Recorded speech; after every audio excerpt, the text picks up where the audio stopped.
Pagpatay kang kanhi Negros Oriental Governor Roel Digamo og laing siyam pa ka mga tawo sud silang balay sa lungsod sa Pamplona gihandom karong adlaw. Kumusta ang kaso usa ka tuig ang nakalabay? Ano ang report?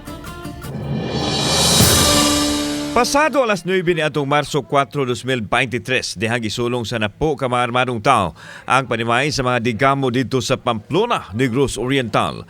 Dinhi, nagpauwan sila og mga bala sa gobernador, ingon man sa mga tao nga atuan ni adtong tungura nga nangayo og tabang pinansyal.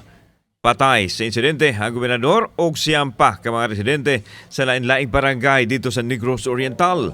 Mga kaso gipasaka na sa Department of Justice sa kauluhan batok sa masuspek sa massacre. Samtang sa ilang bahin, ang Police Regional Office 7 dili na mohisgot pa sa merito sa kaso subay sa subjudice rule. Apan gipaniguro nila ang ilang kaandam sa testimonya sa mga testigo o mga ebidensya ilang nakalap batok sa mga akusado. Padayon ilahang koordinasyon sa Department of Justice sa higayon nga magsugod na unya ang husay sa kasong multiple murder batok sa mga akusado dito sa korte. Kami, nag-ready na lang ako magsugod ng mga trial, no? Para we could present the testimonies of the witnesses as well as katong mga object evidence nga among nag-gather.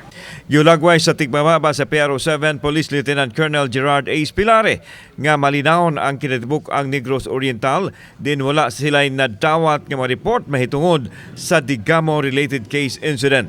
Pasapot sa effort sa Police Regional Office 7 is to go after the armed group in Negros Oriental. Yeah.